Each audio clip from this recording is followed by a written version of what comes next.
If there's two people that I'm not really a big fan of on this platform, it's Dave Rubin and also Michael Knowles. And I got the privilege of seeing these two talk to one another recently, and it's an awkward conversation. It really is. But we'll get into that here in a sec.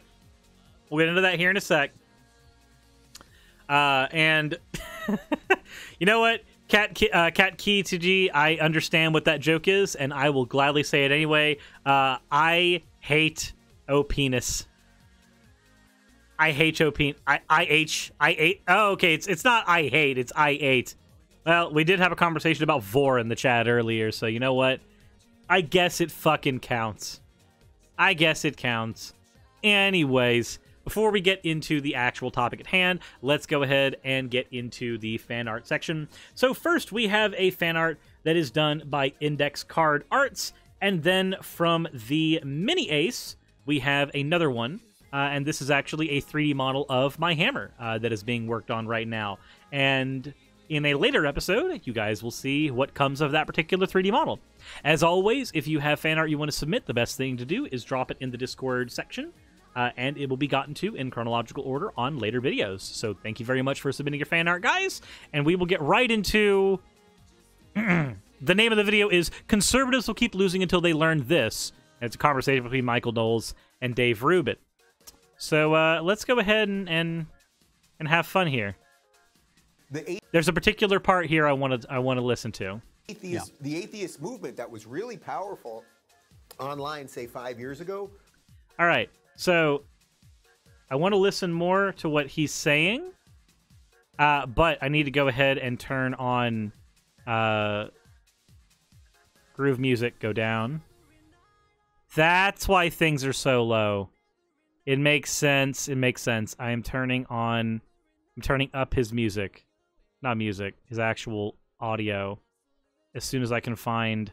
Why is Opera Internet Browser already low? Okay, it's fine. It's fine. I've got like 1,000 audio sliders to fix this problem. Here we go. All right, Dave. Atheist movement. Something goes strong. Really, a few years ago. Let's go. Or 7 years ago, has been completely obliterated, and I don't know one public atheist that's really making any sort of political sense. I mean, Richard Dawkins apologized to the mob because of this trans thing. And he... Look at Michael's dumb face. Okay, so why in the world would Richard Dawkins have to apologize for the trans thing? Probably because a lot of the things Richard Dawkins was saying, in fact, actually we went over some of those on earlier episodes, were in fact transphobic, and he might not recognize them as such, but they were. And if you're a public figure and you do something that is very, very harmful to a large minority group, maybe it's a good idea to check yourself. And it's not bad to check yourself, Dave.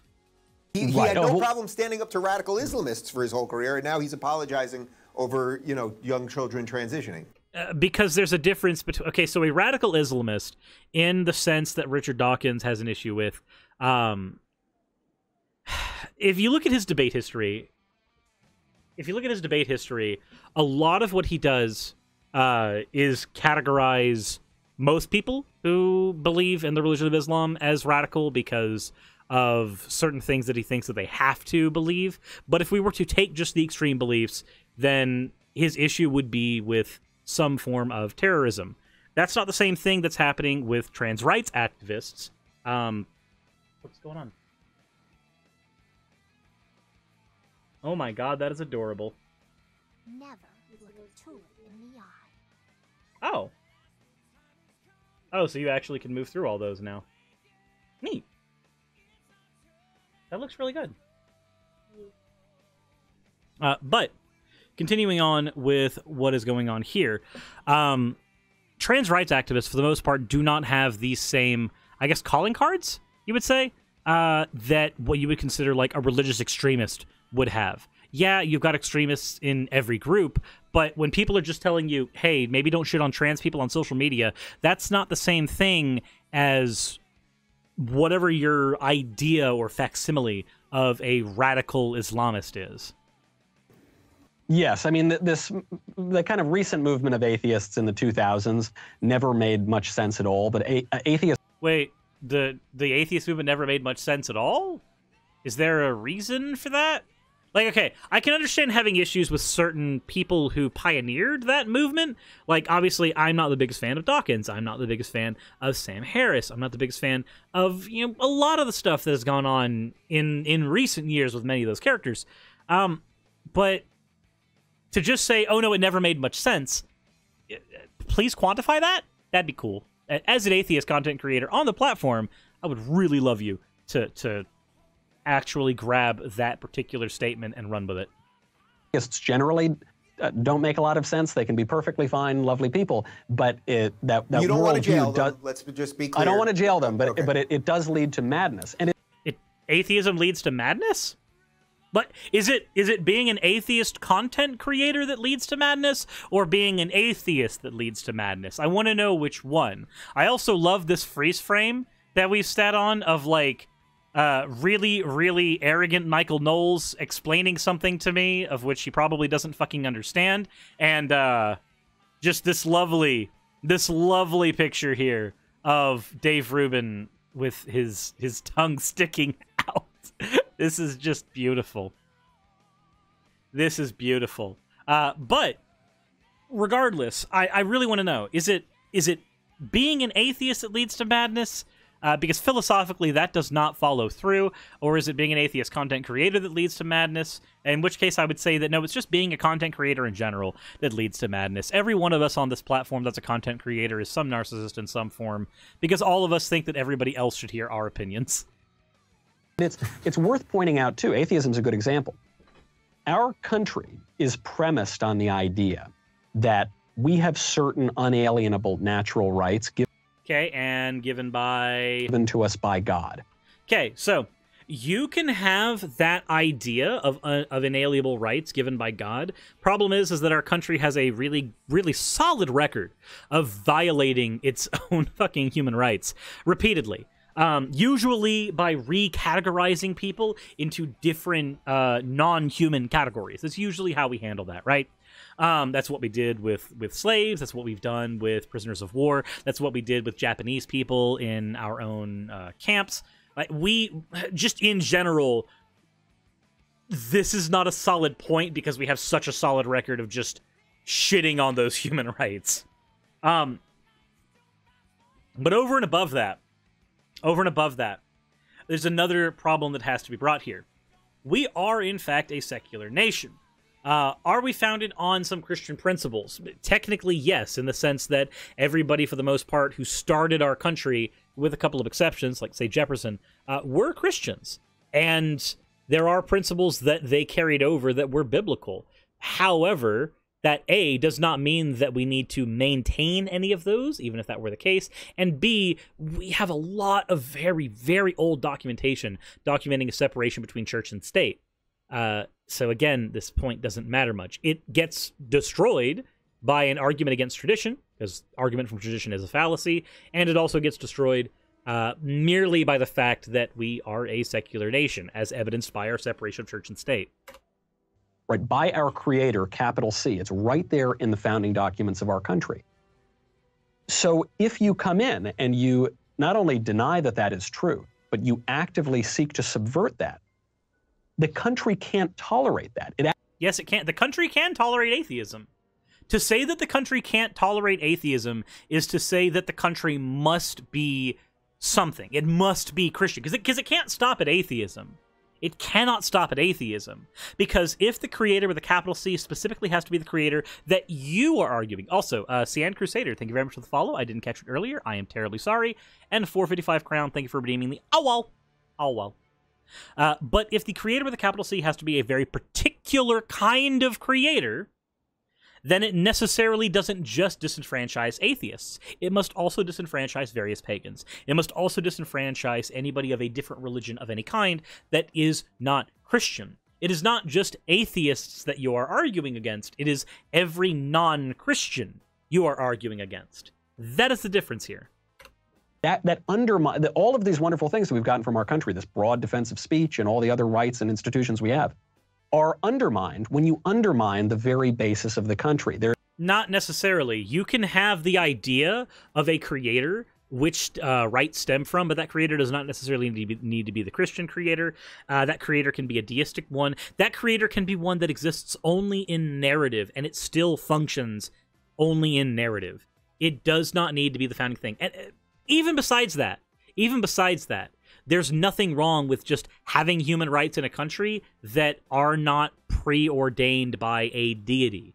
There's literally nothing non-functional about that, Michael.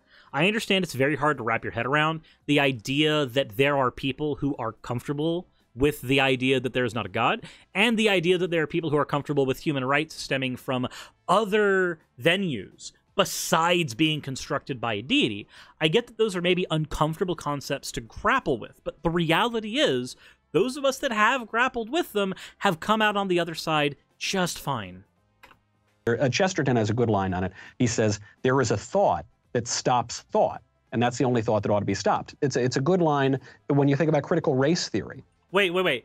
There's a thought that stops thought, and that's the only thought that ought to be stopped. If I were to take that, before we go to the critical race theory thing, which I'm sure you're going to very publicly misunderstand, the thought about thought.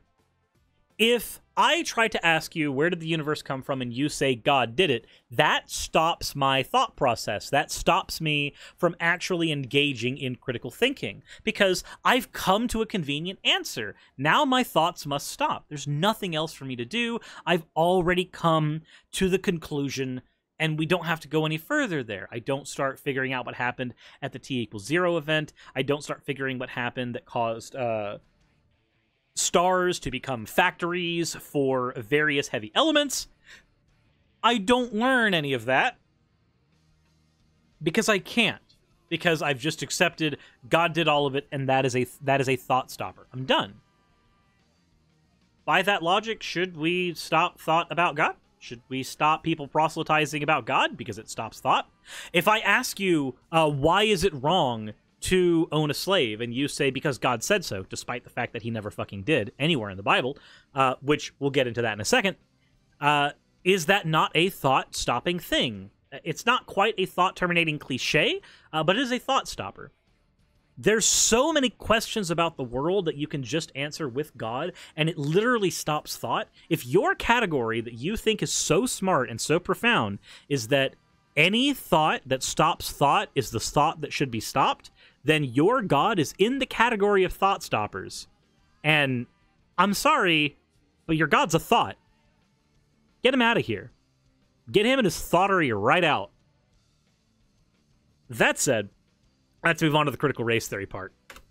Right, you hear this all the time with critical race theory. They say, we need to expand the curriculum. When we add these radical racist classes, it's just to expand and open the curriculum.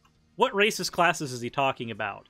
Because I can think of a few racist classes that we've expanded in recent history in the last 20 years. We've done things like erase the Trail of Tears. We've done things like erase several of the arguments that were put forward by the Founding Fathers for slavery. We did things like erase a lot of the history about why the United States maintained, or why the United States was even created in the first place. The fact that there were stirrings in England that slaves might be liberated, despite the fact that slaves weren't liberated in England until several decades later.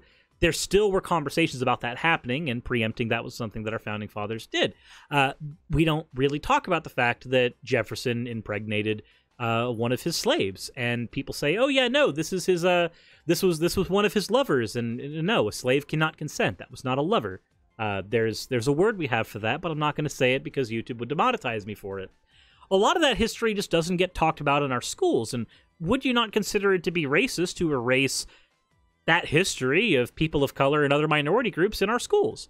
Merrick, thank you, or Merritz, thank you very much for redeeming your points for it. Oh well. So, the reality is, we've already done several of these racist things. Now, what is he considering racist? Because he mentions critical race theory. Let me go ahead and explain this right now. Critical race theory is not being taught in K through 12 schools. It's not. Okay? I don't know how many times this has to be said, but critical race theory is something we use for legal framing. It does have a bit of history where critical theory is concerned, but regardless, the use is legal framing. I've used this example before. I will use it again. The straw man of critical race theory that is brought forward by people like Ben Shapiro, Michael Knowles, Dave Rubin, other people that have 3 brain cells desperately fucking trying to get a 4th. Generally speaking, the straw man is that critical race theory paints white people as evil, when in reality it doesn't, because critical race theory cares not about you as an individual. You as a person, as a singular individual person, does not matter for the framing of critical race theory. All CRT cares about is systems. So, if you are a banker, CRT does not say that you are racist. But if you are a banker and your bank has mandated that you deny somebody a loan based on geographical lines, that still doesn't seem racist. But if the bank is using the geographical lines based on previous lines of redlining that were established in the 1930s, that were established expressly on racial segregated lines, CRT would say, hey, there is a component in this system that was based on racism, and it negatively affects racial minority groups going forward. It still affects people now. I might not say that an individual police officer is racist, but how far away or how many years away from the institution of slave catchers, which evolved into the Southern Police Force, do we have to be before we recognize that that system might have some racial underpinnings in it, despite the statistic proof that we actually have infinitely more violence towards black people from police versus white people proportionally? Like, how far away from those initial things do we have to get before we accept that those systems have racial biases in them?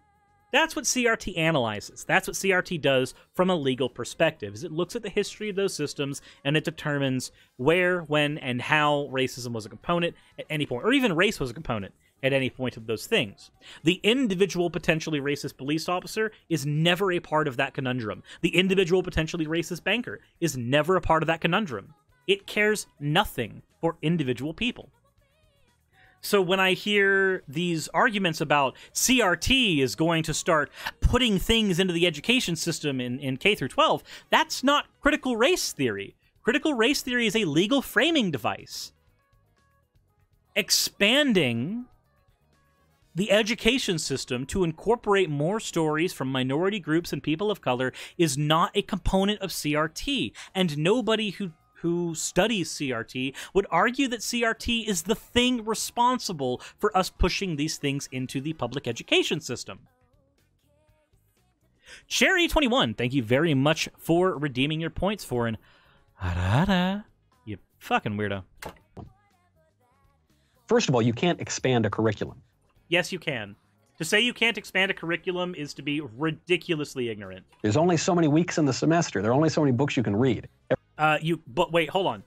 To say if in my curriculum you're only reading 1 book, and instead I decide that you're going to read 2 smaller books that have infinitely more condensed information that is much easier to grasp, is that not an expansion of the curriculum? I am covering more topics. I'm just covering them in a more concise way so that it is a lot more efficient. Is that not an expansion on the curriculum, Michael? It is. It definitionally is.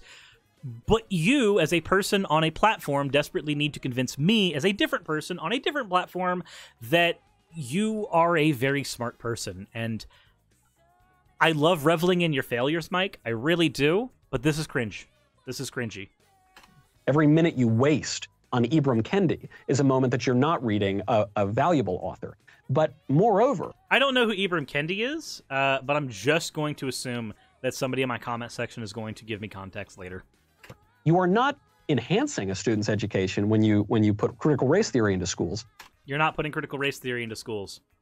Literally, the only people calling what's getting thrown into schools critical race theory are conservative pundits and politicians. You are undermining that student's education because you are telling students that there really is no such thing as objective truth, that we really can't rely on our reason. What? How is that even...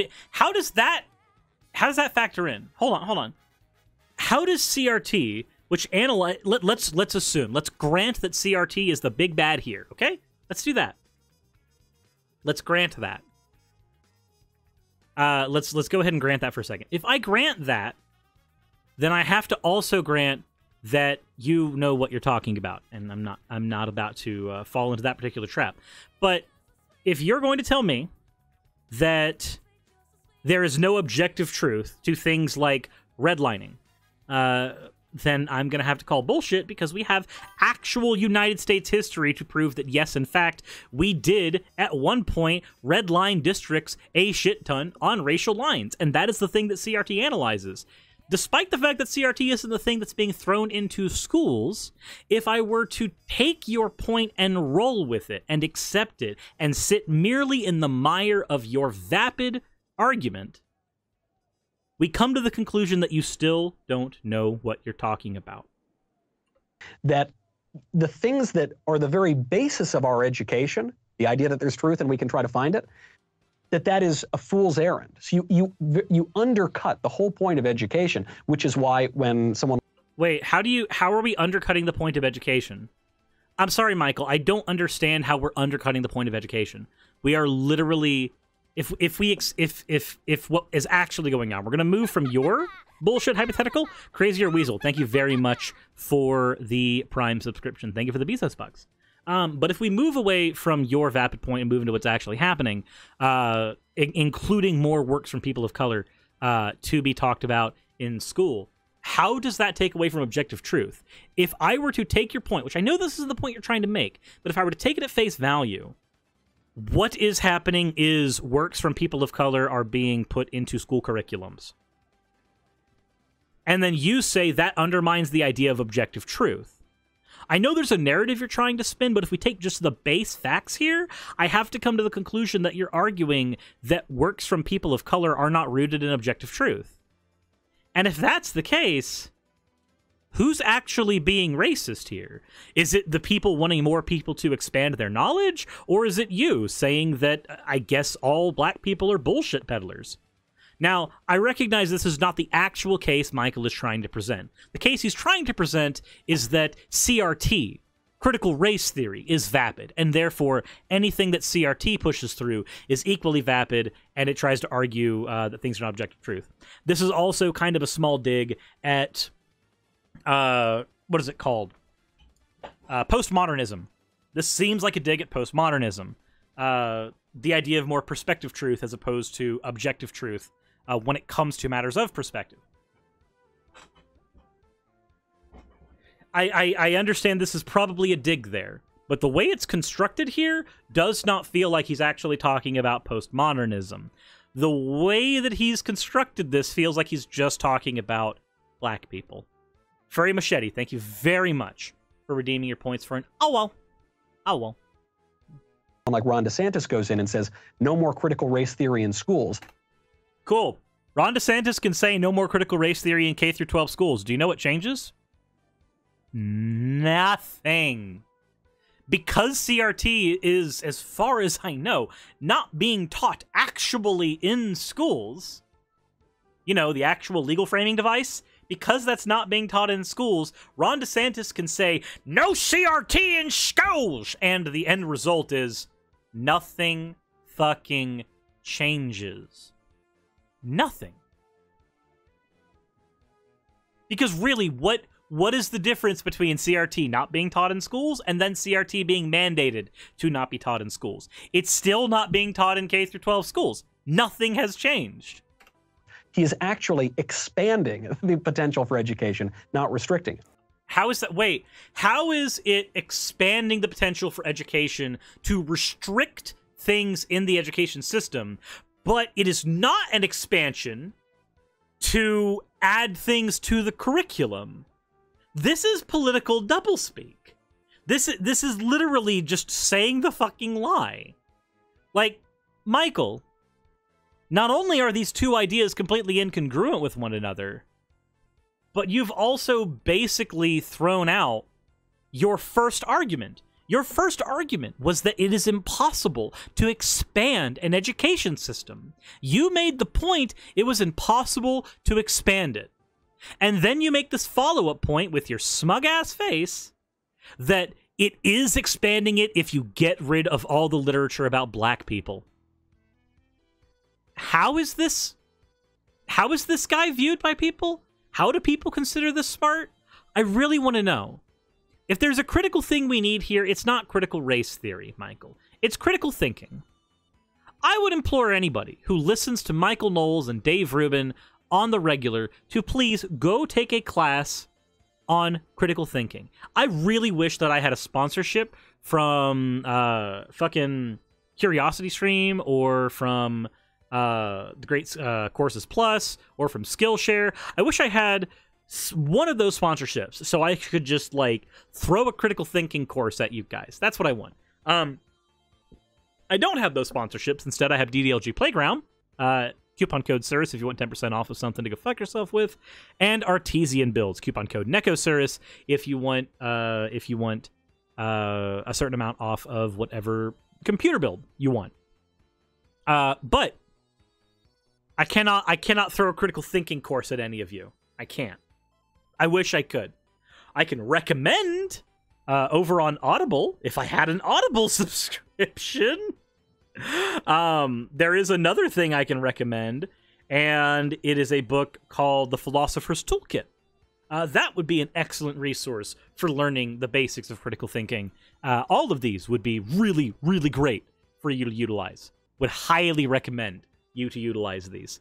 But try to dig through my resources of ways in which I can maybe run this through. Dave, what do you have to say about all this? He's also being the reverse squishy Republican, which I think is what you're asking for. You mentioned at the top that you learned some stuff as you were going through the book and coming up with some of these ideas. What was something else that you really learned while writing? Because to me, that was the fun part of writing, when I was like, oh, I really have to dive in and not just say these things and understand them at a surface level. You really got to get in there and pull out the important stuff.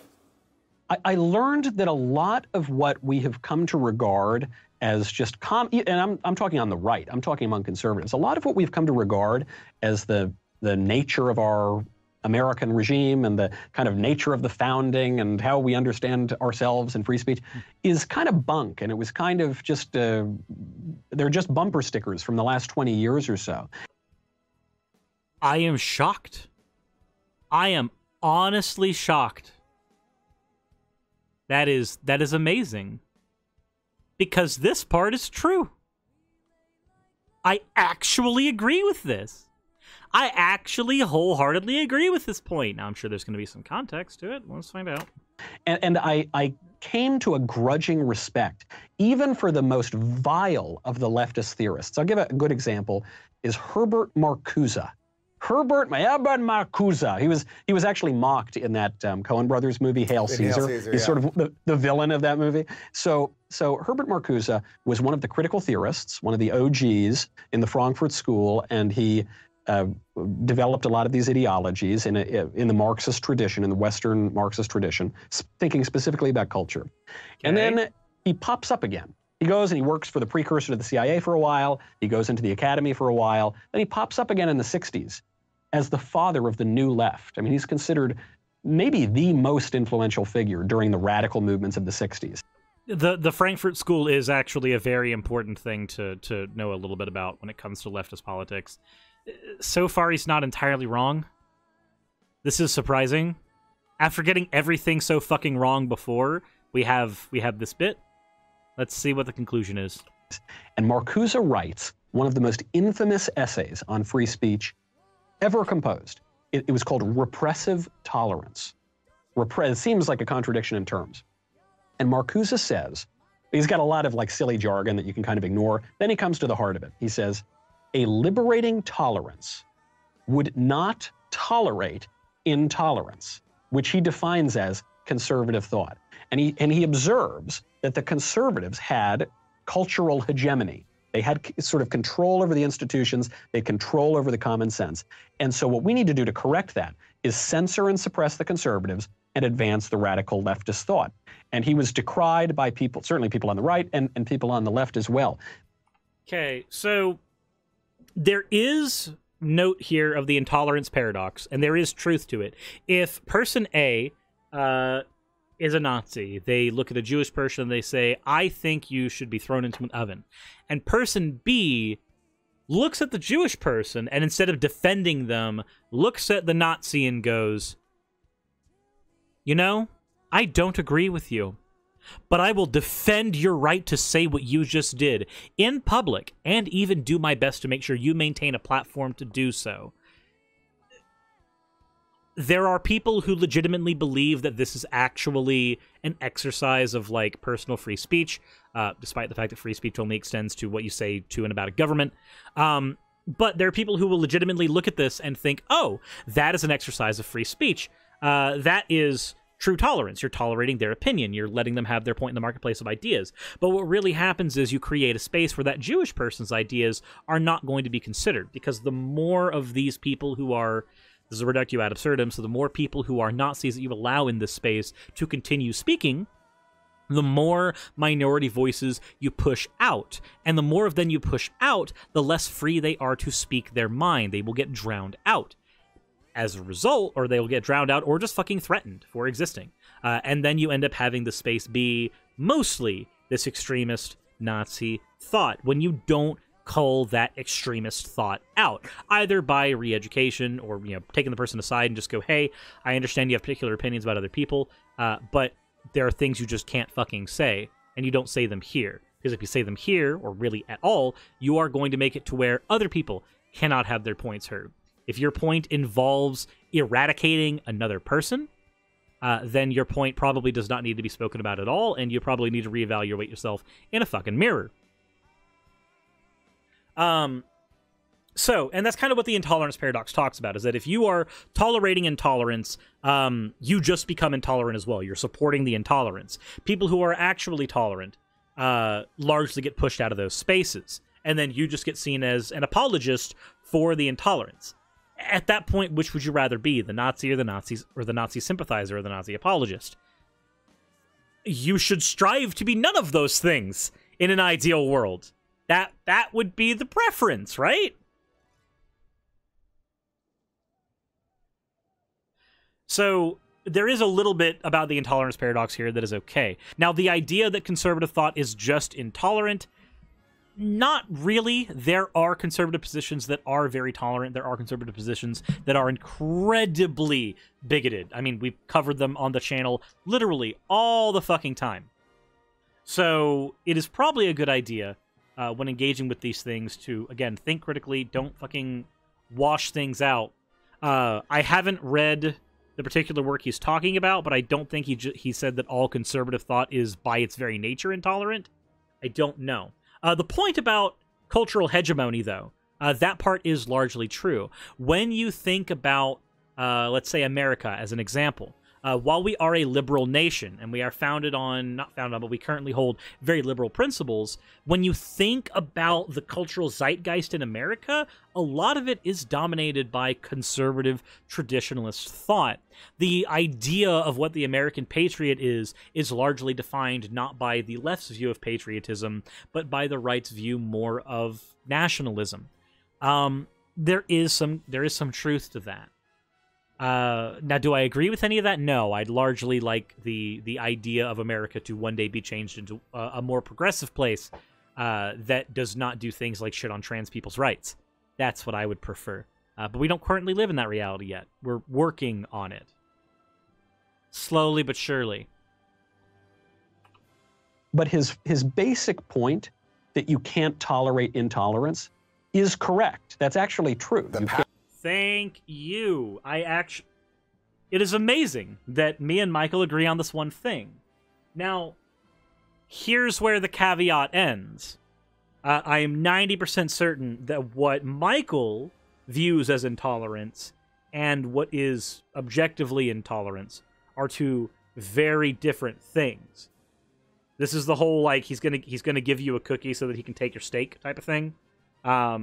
Yeah, congratulations. You've given me the cookie. I am still going to guard my steak, Michael. Yeah, and it's the same argument. Tolerance. Yes, it is. And conservatives need to learn this lesson. I think that the conservative vision, I think the American vision of free speech and the way we all live together is a very tolerant one. I think it's the most tolerant one basically ever in history. No, it's not. If it were the most tolerant one, then we would actually have hate speech laws. Because we wouldn't tolerate hate speech. We wouldn't tolerate intolerance. You cannot say those words that you just said, while at the same time living in the country that does not institute any kind of hate speech laws. Like, there are more tolerant countries than ours, largely because, like the point that you just made about the paradox of tolerance, they actually do not tolerate intolerance. We, in America, legally tolerate it. So I cannot agree with your point now. This is where I said that, like, the initial point is fine and true and understandable, the fact that the intolerance paradox exists and is real, but then as soon as you get further past this point, it moves into the murky territory. But that's pretty much the relevant points of that video that I wanted to go in. The whole thing's 50 minutes. I'm not going to cover the whole 50-minute thing here. If I want to cover something that is the length of a Japanese anime movie, then I will instead cover something like Anime Exposed. Get another few parts in there nailed out. But with that said, I want to know what you guys thought of this particular segment. This is not an entire video bit, just me covering particular parts. I know I talked really fucking fast for a lot of it. I have been sipping on coffee, but I want to know what everybody's thoughts are in the comment section below over on YouTube and in the chat over on Twitch when we get there. If you want to support this channel and what I do, there are links below to do so at Patreon, at Ko-fi, at various other ways that you might want to. There's an Amazon wish list there if you want to do that as well. You do you. I'm not stopping you. But with all that said, hit subscribe if you haven't already, hit follow if you haven't already, and all that jazz. And insert end of video tagline.